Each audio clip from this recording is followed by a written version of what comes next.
Buenas noches, bienvenidos al Hilo Negro. En esta oportunidad vamos a conversar sobre la serie documental titulada El PRI, Crónica del Fin. Una extraordinaria narración analítica del auge y la decadencia del PRI que sin duda marcó la vida política de México.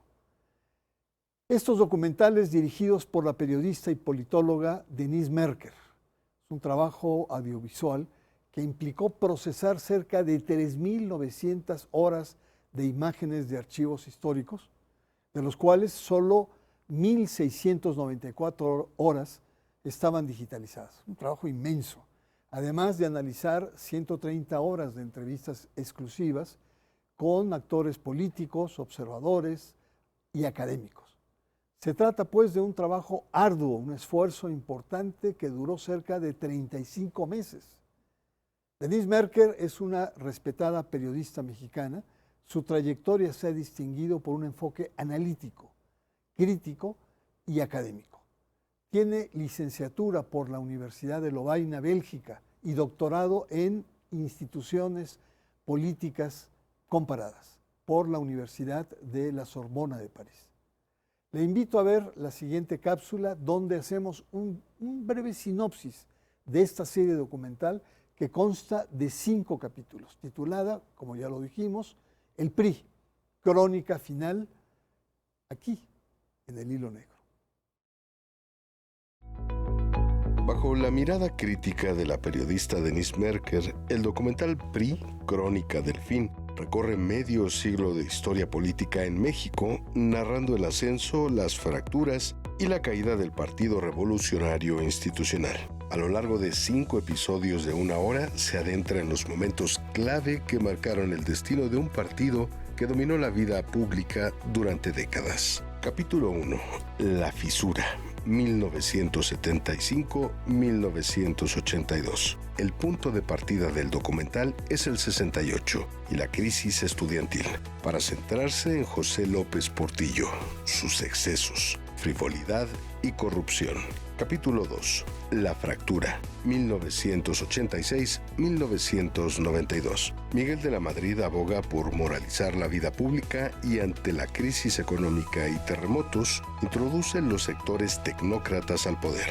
Escisión en el PRI. Surge la corriente democrática de Cuauhtémoc Cárdenas y Porfirio Muñoz Ledo. Capítulo 3. La implosión. 1988-1994. Elecciones dudosas en el 88. Búsqueda de legitimidad y la introducción de programas sociales como Solidaridad. El Ejército Zapatista de Liberación Nacional se levanta en armas. Los asesinatos de Luis Donaldo Colosio y Francisco Ruiz Massieu enturbian al partido. Capítulo 4. El colapso. 1994-2000. La caída del PRI tras décadas en el poder, marcada por la crisis del 94 y el crecimiento de la oposición, culmina cuando el PAN logra la presidencia, dando inicio a una nueva etapa política en México. Capítulo 5. El regreso y la parodia. 2012-2018. El PRI regresa al poder con Peña Nieto, un gran candidato, pero un presidente desacertado. Su caída y los escándalos que marcaron su última etapa, desde la corrupción por la Casa Blanca hasta Ayotzinapa, favorecen el surgimiento vertiginoso de Morena como nueva fuerza política en México. Denise Merker, es un honor tenerte aquí en este espacio del Hilo Negro y agradezco mucho tu valiosa presencia para hablar sobre un tema tan importante como es esta serie de documentales que tú has producido.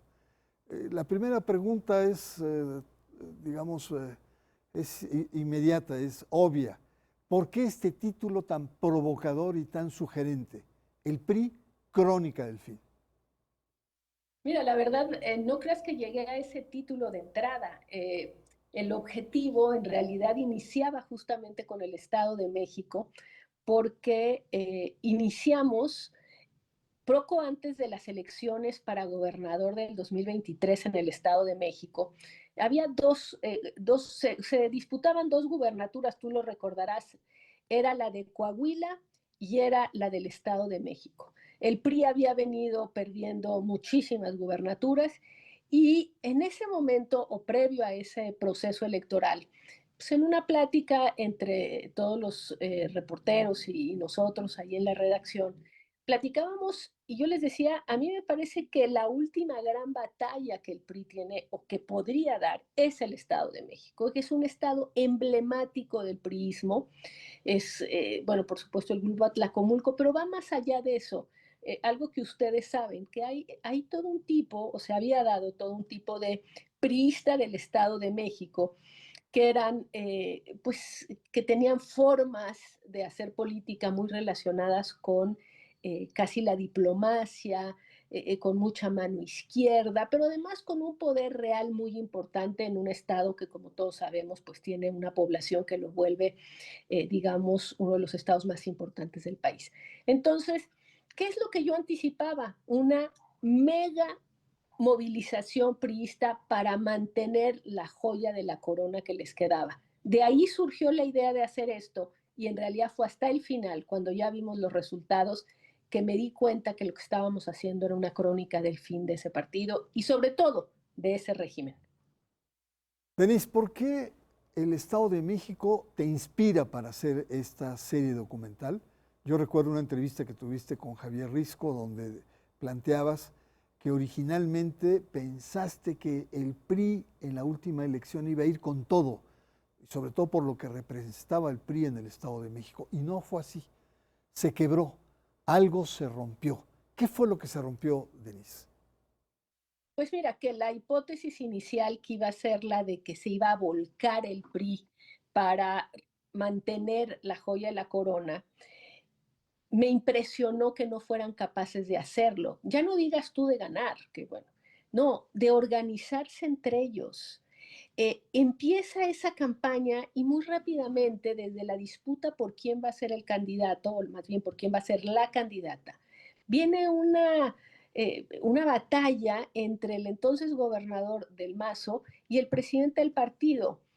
Y en esa batalla empieza ya a verse que hay cosas rotas dentro del PRI que no tienen remedio y que ni siquiera la disputa o que esté en disputas la joya de la corona es capaz de juntarlos y que incluso la presencia de priistas muy conciliadores históricamente como Beatriz Paredes, etcétera, no logra juntar, no logra pues conseguir lo que se conseguía antes, básicamente, que era que por muy ruda que hubiera estado la batalla por definir al candidato, después lograban ir juntos. Mira, la candidata a mí me pareció que era muy buena.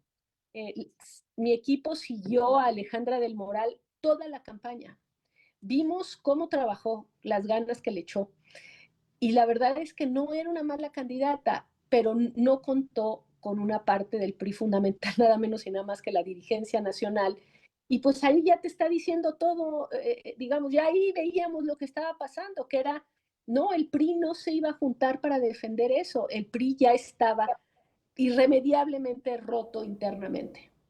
Denise, en tu documental, que son 5 capítulos, pues nos llevas por 50 años en la historia moderna, reciente del país, cuyo eje es precisamente el PRI, el Partido Revolucionario Institucional en sus diferentes versiones. Y vamos desde el 68, pasamos por López Portillo con sus corruptelas, por la crisis que se da con el asesinato de Colosio, un presidente Cedillo que no está totalmente identificado con el partido, vaya hasta Enrique Peña Nieto. De todas estas generaciones, 50 años, ¿cuáles crees que sean los factores más relevantes para poder entender esta crisis del partido del PRI, del Partido Revolucionario Institucional? Digamos que es toda una sucesión y por eso habíamos empezado con mucho menos capítulos con los que terminamos, porque es una historia de varias rupturas, de varias oportunidades. Mira, la última oportunidad que nosotros detectamos, que yo detecté del PRI para verse recompuesto, la verdad fue Colosio por esta cosa de que conjuntaba en el mismo personaje un conocimiento real del partido, como lo que llaman hoy trabajo de territorio, una visión más popular, pero al mismo tiempo alguien que podía muy fácilmente hablar con los neoliberales o los técnicos. Pero en realidad, digamos, el momento en que el PRI ya se rompe definitivamente, sí creo que es en el caso de Zedillo, porque pierde completamente su base popular o la relación que tenía y que sí tenía. El PRI, evidentemente, surgido después de la revolución, tuvo durante muchísimos años, por no decir décadas, una comunicación real con las bases del país a través de la CNC, de la Confederación de Trabajadores de México. Había una participación popular importante. Pero a partir de los 80 y después de lo que el propio José López Portillo dijo que era el último presidente de la revolución, lo que quería decir era que era el último, digamos, de la visión estatista de desarrollo y con una visión más popular. La llegada del neoliberalismo o del liberalismo de los años 80 con Thatcher y con Reagan y obviamente los cambios en México con de la Madrid primero más o menos, pero luego con Salinas, digamos que crea una distancia muy importante a partir de 1994 ya con las bases del PRI y entonces creo que ahí pierde legitimidad completamente el partido, capacidad de movilización, se divide internamente y me parece que ese es el último, digamos, el último golpe que le dan al PRI y por el cual es derrotado en 97 primero y después en 2000. Tienes razón, Denise. Colosio pues encabeza todos estos programas sociales, Solidaridad se le llamó en ese momento, y efectivamente había una base social importante.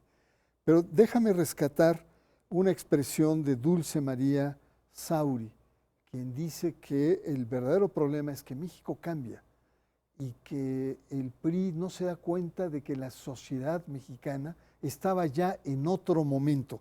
¿Cuál es tu reacción frente a este planteamiento de Dulce María Sauri? Pues mira, déjame decirte que Dulce María Sauri me parece de las participantes del documental de las más eh, claras, que tiene una visión, que se ve que ha pensado y mucho, siendo ella la presidenta del partido cuando la derrota del 2000, ha pensado mucho en lo que pasó.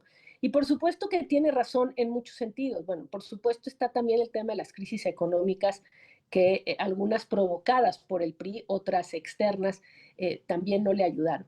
Pero lo que dice Dulce María es cierto, que es, y déjame hacer el símil con la Unión Soviética, se puede hacer la famosa apertura económica sin al mismo tiempo hacer la apertura política, es decir, aquella perestroika sin glasnost.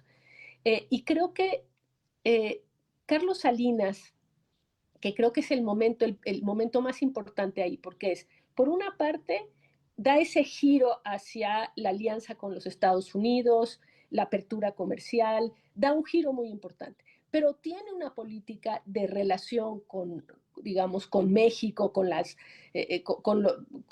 el país, a través de Solidaridad, que por cierto es un programa pensado por maoístas que venían del Partido del Trabajo y que le da esa vinculación. Es un programa muy, muy exitoso. Entonces sí tenía esa base social y tenía esa apertura.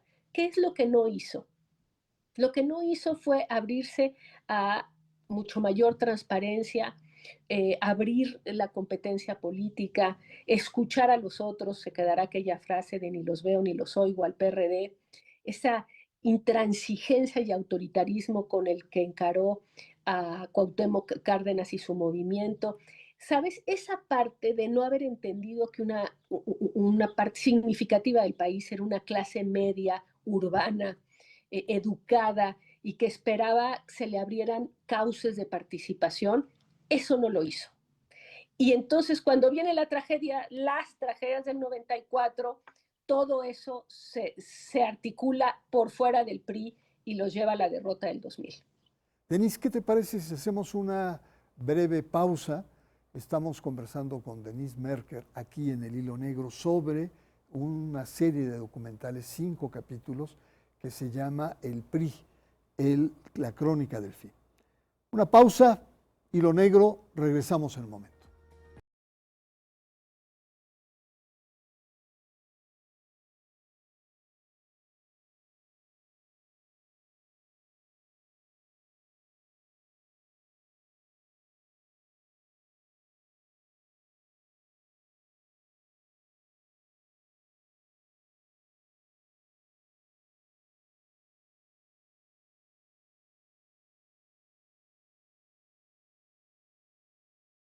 Regresamos al Hilo Negro, estamos conversando con Denise Merker sobre su serie de documentales con este título provocador, Crónica del Fin, PRI Crónica del Fin.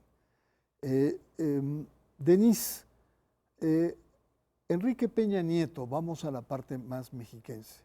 Enrique Peña Nieto, uno de tus invitados dijo, no estaba preparado suficientemente mental, emocional ni académicamente, contundente.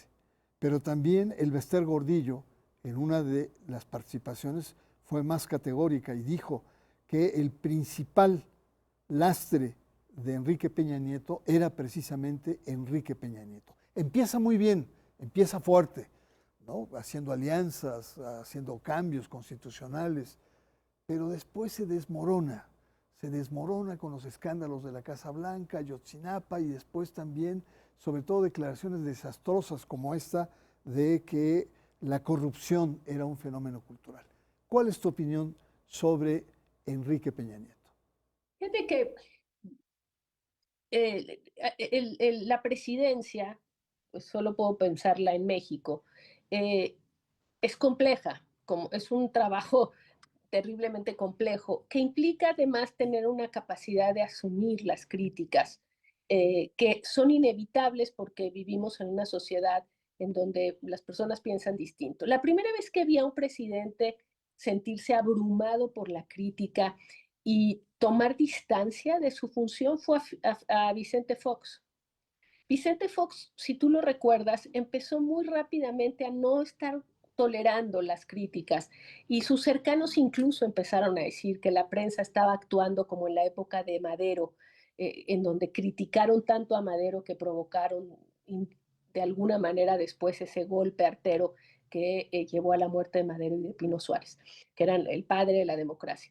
Y Fox se identificaba y me acuerdo que y lo que hizo también fue retraerse, si lo recuerdas. Creo que en el caso de casi todos los o de varios presidentes, en el momento en que llega esos errores, porque Peña estaba muy contento y iba muy bien y se hablaba del Mexican Moment y de todas las revistas internacionales, nos recibió a un grupo de periodistas después de que terminó el primer año, un poco más del año, en Palacio Nacional, donde le hicimos una pregunta, nos dijo, lo voy a hacer cada año, este ejercicio, ¿no? Pero era porque se sentía bien y entonces le pudimos hacer preguntas sobre corrupción, sobre muchísimos temas. Ahí fue cuando salió con el tema de que la corrupción era un asunto cultural. Nunca lo volvimos a ver en una entrevista colectiva porque después vino la desaparición de los 43 de Ayotzinapa, que fue muy mal manejada, y 2 meses después el escándalo en la Casa Blanca.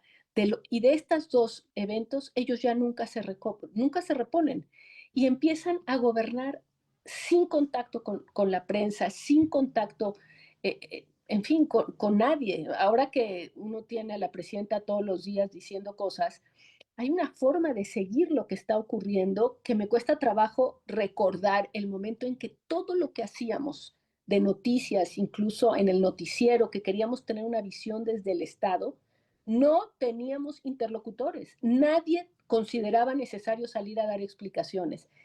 Se retrajo completamente y dejó pues de interactuar con la sociedad. Entonces, Denise, si entiendo bien, Enrique Peña Nieto fue una decepción.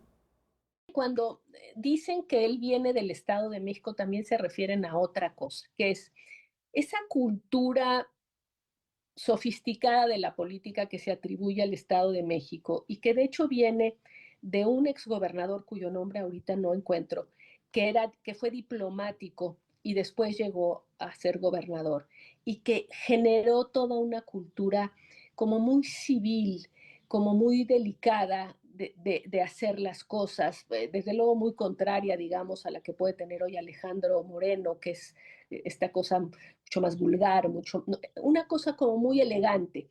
Pero esa elegancia del Estado de México venía acompañada también de las frases que todos le conocemos a Hank, de un pobre político, ¿cómo es? Un político pobre es un pobre político.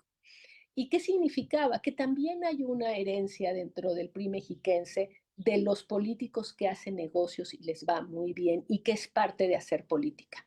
A eso se refieren en el documental cuando dicen que que fue una sorpresa para Enrique Peña Nieto que de repente le vieran tan mal que él pues le pedía a la empresa con la que le había dado contratos en el Estado de México y que iba a hacer el tren a Querétaro, pues que al mismo tiempo se encargara de la casa de su esposa y que la construyera, porque le parecía un manejo común de lo político.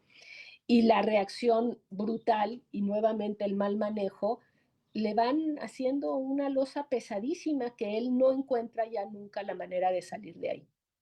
Denise, ya estamos entrando en la recta final. Una primera pregunta es, en tu documental, el jefe Diego hace una declaración pues muy ocurrente, pero muy propia y muy presente en la discusión actual en la vida política del país. Y es que el PRI no va a desaparecer. El PRI cambia de color la casaca. Es decir, la casaca tricolor la cambia por una casaca guinda. ¿Cuál es tu reacción? Mira, primero déjame decirte que la entrevista con Diego fue una de las primeras que hice. Y al final, cuando tú sabes cómo, bueno, todo México sabe cómo es Diego Fernández de Ceballos, que es muy ocurrente, y de repente me hace así, me dice, le digo, el PRI ha muerto, yo muy seria, porque estaba empezando a entender que a lo mejor iba mucho más allá del Estado de México el asunto, y me dice, mira, Denise, solo se cambiaron esta chaquetita, se quitaron la chaquetita tricolor y se pusieron la guinda. Yo creo que efectivamente hay una parte de eso que está viva actualmente y muy viva y que tiene, no solo por cierto, no solo en Morena, en el PAN, o sea, es una cultura política nacional que está presente en todos los partidos y que hoy en el partido que nuevamente pues es muy dominante, está muy presente por las alianzas que hicieron y por el ambiente en el que han crecido prácticamente todos, que ha sido la perpetuación de esa cultura, como decía López Obrador, de la gandalle, del político que es electo en un lugar cualquiera del país y en pocos años llega a México y está con una casota en una de las colonias más ricas. Va a haber, o sea, sí hay un peligro claramente de que todo eso simplemente se reconstituya con otro nombre, aunque creo que hay partes de Morena también sólidas que se plantean un cambio de la cultura política. Vamos a ver quién gana. Finalmente, Denise Merker, y agradeciendo tu presencia nuevamente aquí en el Hilo Negro, quisiera hacerte la pregunta sobre el PRI de Alito Moreno. ¿El PRI de Alito Moreno tiene futuro o tu pronóstico para el 2027? Yo creo que el PRI ya desapareció como un partido que contiende realmente por el poder. Quedarán algunos espacios, está Coahuila, desde luego hay lugares donde todavía liderazgos genuinos locales lo mantienen, pero si tú me dices que yo creo que el PRI va a volver a contender por la política nacional, te diría que no. Eso no quiere decir que el PRI en su totalidad haya muerto, porque la cultura priista está, como te decía yo, presente en todos los partidos políticos. Entonces, hay un PRI que murió, que es el PRI que accede al poder y al poder máximo, pero el otro está muy vivo y es una cultura. Y esa va a ser otra batalla que, como me decía hace poco Citlali Hernández, esa es una batalla que a lo mejor toma mucho más décadas de las que tomó sacar al PRI del poder. Ese PRI dominante y hegemónico, como ha planteado Denise, ha muerto. Sin embargo, ha dejado un legado que impregna la actual cultura política de este país, presidencialismo, centralismo, etc. Podemos decir, muera ese viejo PRI y que viva la democracia. Muchas gracias por su presencia y le espero la próxima semana aquí en el Hilo Negro.